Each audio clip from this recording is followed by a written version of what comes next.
What's going on, fight fans? I'm back here with another video here set for you guys. Gonna be talking and giving my picks and predictions of the UFC Fight Night Mexico card in Mexico City.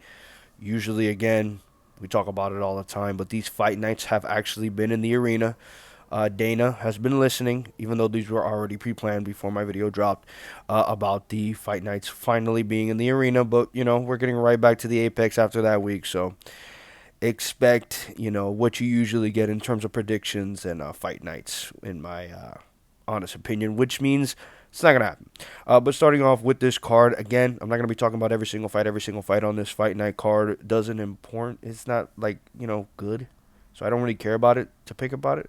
But I'm gonna go with the easy ones. I need a real bounce back, especially from that London card. I did absolutely atrocious. But starting off with Jamal Emmers versus Gabriel Miranda, excuse me. Jamal Emmers last time got stopped by Nate the Train Landwehr, but it was an absolutely like barn burner of a fight, very entertaining. He had Nate the Train hurt super bad in that first round, but again, it turned Nate the Train's way late in that first round. Jamal Emmers then gets stopped in that first round, going against Gabriel Medina, who last time out got KO'd by Morgan Charrier. Gabriel Medina can be an issue, but I don't think he's anything compared to Nate the Train, compared to what Jamal Emmers was going through last time out. I think Jamal Emmers is going to handle this pretty easily. I respect him, and I have more, I don't know, trust in his hands than I would with Gabriel Miranda. So, yeah, I'm going to go with Jamal Emmers on this one. Moving on up the card, we have Rafa Garcia versus Vink Pichel. Rafa Garcia last time out got TKO'd by ground and pound by Grant Dawson. Grant Dawson's best performance of note in his career, if I'm going to be honest, his entire career. And you have Vink Pichel, who last time out lost to Ismail Bonfim by decision. He's been pretty active his entire career. This is almost, I want to say, 10 months off. Rafa Garcia has been been more active throughout his entire career, but while he has been active, he's been very much inconsistent in this one. But Vic Pichel, I think, is absolutely garbage in terms of everything. So I'm gonna go with Rafa Garcia on this one. Moving on up the card, we have Christian C-Rod Rodriguez versus Menquinzel Costa. C-Rod, man, is coming off a win against Austin Bashi. He should change his nickname to the Prospect Killer, or like kind of how it was with like the aforementioned Legend Killer of Randy Orton, something similar to that. I mean, C-Rod, man, he's beat Eisen Dulgarian, very close fight with that one. Cameron Simon, Raul Rosas Jr., Austin Bashi, which was the last one time out, had some type of issues with the weight cut and things of that nature, so he kind of came in there a lot more bulkier than those guys. But Meswil Costa, last time out, literally like a month ago, was in there, got a fight against Andre Philly, beat him by guillotine. Not much to be able to say happened really in that fight, so he didn't really have a lot of damage coming off of that one. So I kind of understand, and I think he was a late replacement on that Andre Philly fight. I don't really know. If not, he's an absolute badass from taking fights literally a month later. But C-Rod, man, I'm gonna go with C-Rod on this one. Acosta is, he can be an issue a little bit on the feet, but I just think C-Rod and the competition that he's been going up against, even though yes they're young and they're very talented and they get through the ringer and eventually they come out better, more experienced, I just think C-Rod is a tier above Mequil's Costa, so I'm gonna go with C-Rod on that one. Moving on up the card, we have Jose Daniel Medina versus Atiba Gautier. Last time out, the first debut for Jose Daniel Medina got absolutely whooped on by Zachary Reese, who recently just got subbed. I forgot who subbed him, but I know he recently just got subbed. And he just took an absolute whooping on there. And Atiba Gautier was on the Dana White Contender Series. Dude from Africa. Super athletic, looks like a freak. Power isn't crazy, but I assume it could be better than what Zachary Reese is doing.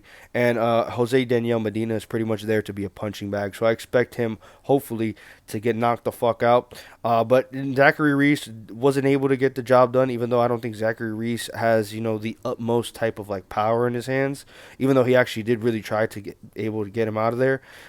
So Jose Daniel Medina has some toughness in him. He's not easy to finish, but I think Atiba Gautier is able to get the job done in that one. Moving on up the card, we have Edgar Chairez versus CJ Vergara.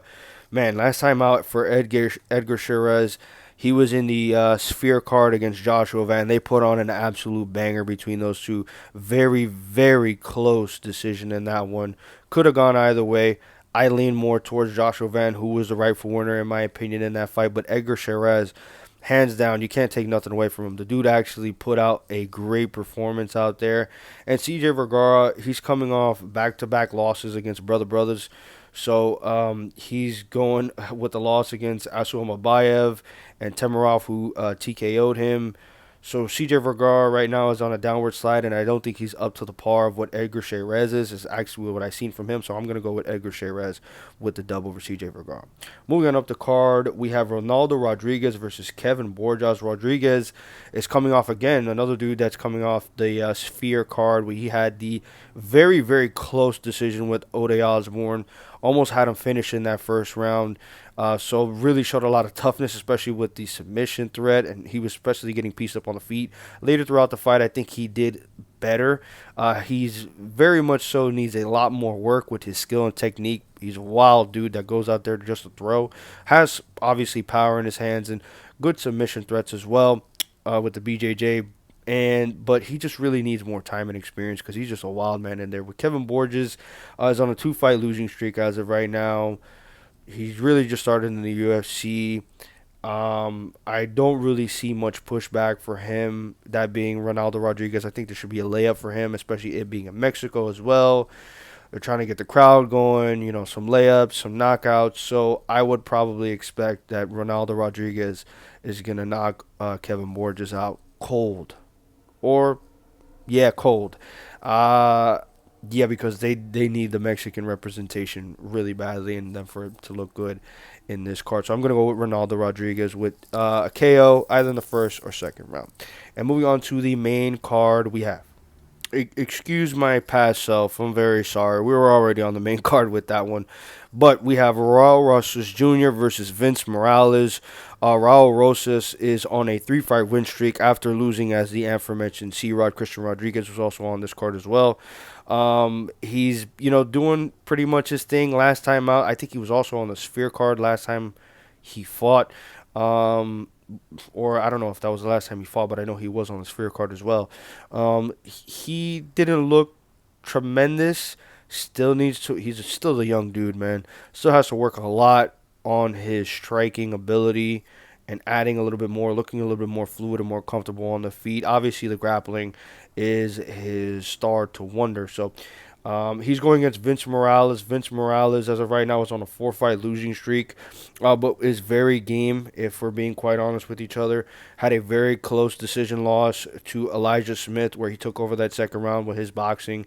His kickboxing is actually pretty well as well. His wrestling is decent. It's able to get off and to be able to stay on the feet for the rest of the fight. So I think this is actually a good step up for Raul Rosas Jr., even though, again, Vince Morales was on a 4-fight losing streak. He's honestly going to be desperate for a win in this one, and especially against Raul Rosas Jr. I'm actually going to go with Vince Morales.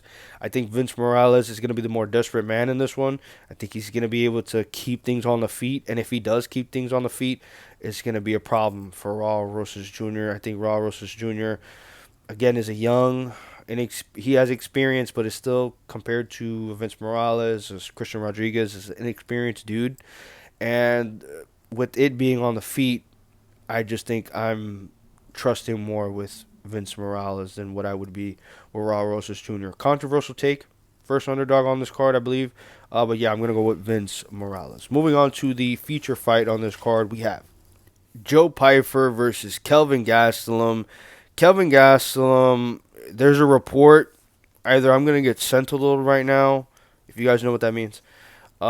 He came in 31 pounds overweight. I wouldn't be surprised, especially coming from Kelvin Gastelum. But last time out, he outgunned Daniel Rodriguez. It was a close competitive fight, that being on the feet. And Joe Pyfer is coming off a brutal KO win over Marc-Andre Barrios, so he has some good momentum and some confidence swinging his way with him having a KO victory on his resume, and especially it being the most recent outing that he's having. Kelvin Gastelum, man, has a good wrestling background. but just the sheer size of these two guys, I think Joe Pyfer is going to be able to just impose his will on Kelvin Gastelum. The boxing and kickboxing of Kelvin Gastelum is it's good. It's okay.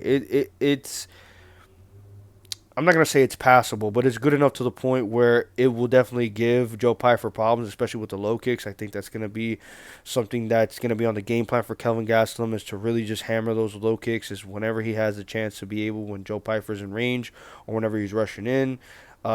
But with the hands, it'll be competitive. But I just think Joe Pyfer is going to be way too much for Kelvin Gastelum. Good vet, good name on the record and resume for Joe Pyfer. I think he's either going to knock him out or get a submission over him.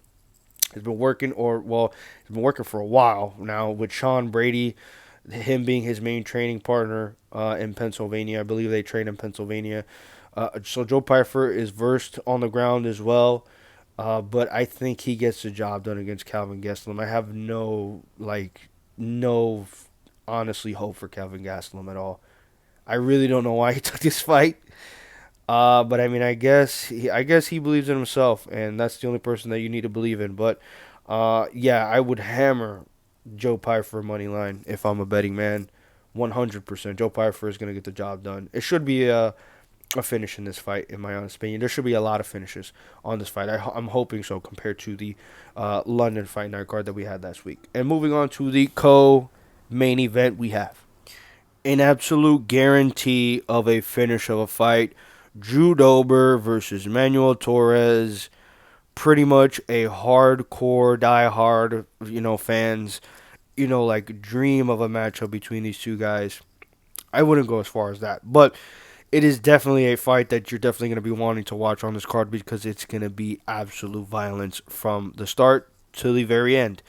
Drew Dober is coming off a loss against Gene Silva, who Gene Silva's just been rampant through that bantamweight division, been going absolutely insane. Actually, he came up to lightweight to go against Drew Dober on a late replacement.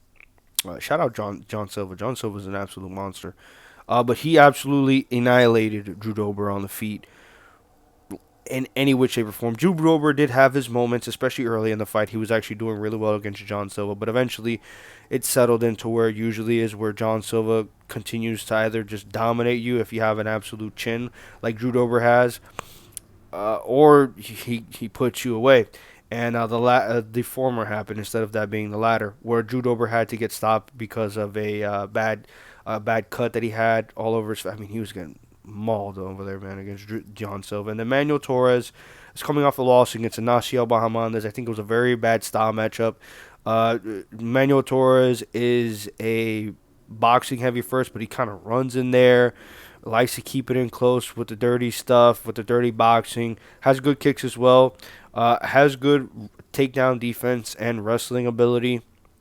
But I do think that this will stay on the feet between these two guys. I think they maybe get into some exchanges and definitely some clinches here and there.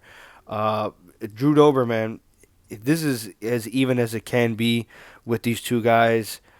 I'm going to go Emmanuel Torres. He's the younger, fresher fighter. Drew Dober has been through absolute wars. He's been through another one with John Silva where he came out, the worse for wear.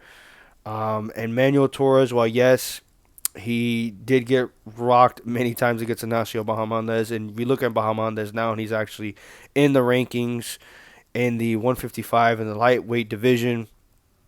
I just think that Drew Dober is always tough. He's always game. He's always there to bring entertainment and violence, and so is Manuel Torres. So I think this is guaranteed to finish. I think Manuel Torres gets a knockout victory over Drew Dober, but I do expect, again, a lot of entertainment and a lot of violence between these two men. And moving on to the main event, we have Brandon Moreno versus Steve Erceg. I think this is going to be an absolute banger of a fight. I think this is going to be one of the best fight. Honestly, it could be fight of the year, in my honest opinion. In terms of technicalities, I don't think we're going to get an absolute. We could potentially get an absolute war. The way that I'm talking about it as of right now is I'm talking about it if it is going to be an absolute war. I don't think it will be an absolute war, but in terms of technical aspects, in terms of layers, in terms of things that one fighter getting an adjustment put on to the other fighter and then coming in round by round. It'll just be one round Erceg, one round Moreno. I think this will be very, very close. I don't think that this will go to the ground at all between these two guys. I think we're getting to see a great kickboxing boxing matchup between these two, even though Drew Dober, look at me talking. This is CT. Sorry, guys.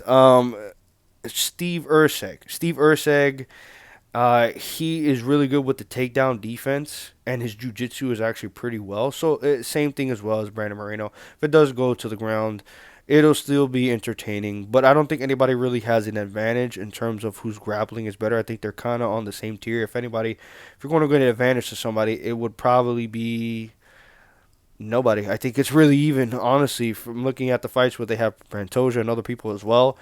It's going to be really, really close of a fight. The boxing ability of Steve Erceg is very, very impressive. He had the KO victory over Matt Schnell, but then again, who hasn't KO'd Matt Schnell? It really crisp. I think it was a very, very close decision loss. Possible robbery against Alexander Pantoja. I understand why they gave him the victory, but then again, I did think that Steve Erceg did outpoint him. Same thing, you could say the same thing as well for Brandon Moreno, even though I think it was more clear that Pantoja did win that rematch against each other. Last time out for Brandon Moreno, he came back looking revitalized, in my honest opinion. He looked a lot fresher. He looked like he was able to get his new start and built his way back towards the belt. Against Amir Albazi, he completely outclassed Amir Albazi very, very easily. On the feet, it was just nothing that Amir could be able to do against Brandon Moreno. And with that being said, and having the takedown defense that he has, it was really nothing that if Amir can be able to really get takedowns and get things to the ground, there's no way that I can be able to see that Steve Erceg is able to just rush his way Dagestani style, Marab style, make it real nasty, and just try to fend for takedowns over and over and over again. That being Brandon Moreno. I think this is gonna stay on the feet. And for Steve Erceg, last time out for him, is on a 2-fight losing streak. We talked about the close decision loss that he had against Pantoja, but he got knocked out after that against Kai France with just an explosion of an overhand right on the chin, hit him right on the button, and he got up and was staggering all over the place and eventually did get finished. So I do think that it will definitely be in his mind, especially after just coming off that loss. It's going to be in the back of his head just thinking like, damn, I just got knocked out. I don't want that happening again. I don't think Brandon Moreno has that type of power to be able to put his lights out like that, but I do think he has the type of power to be able to hurt him to potentially then get a knockout. But I just think Brandon Moreno, especially in this matchup, just has more versatility, has more weapons at his advantage compared to Steve Erceg. While again, I do think it will be an absolutely incredible fight. It will be tit for tat, bada for bing, very technical. Throughout aspect between these two guys. I just think Brandon Moreno is just going to be able to edge that out, especially with the championship experience and the experience he has overall compared to Steve Erceg. And unfortunately for Erceg, I mean, maybe he could be able to hurt Moreno in an exchange here and there. I do think this fight is kind of like a 55-45 type of fight. There's a lot of people that is picking Brandon Moreno to be able to win this fight. I do see it the same way, but I don't see it as far-fetched that Erceg could be able to get this win or somehow pull it off. I do think that there is ways for Erceg to be able to get the job done, especially with his boxing, and able to just implicate and impose his will a lot better than what Moreno is able to do. But again, I just think that there's more ways and more capabilities that Brandon Moreno has compared to a Steve Erceg on the feet. So I'm going to go with a close 48-47 decision for Brandon Moreno.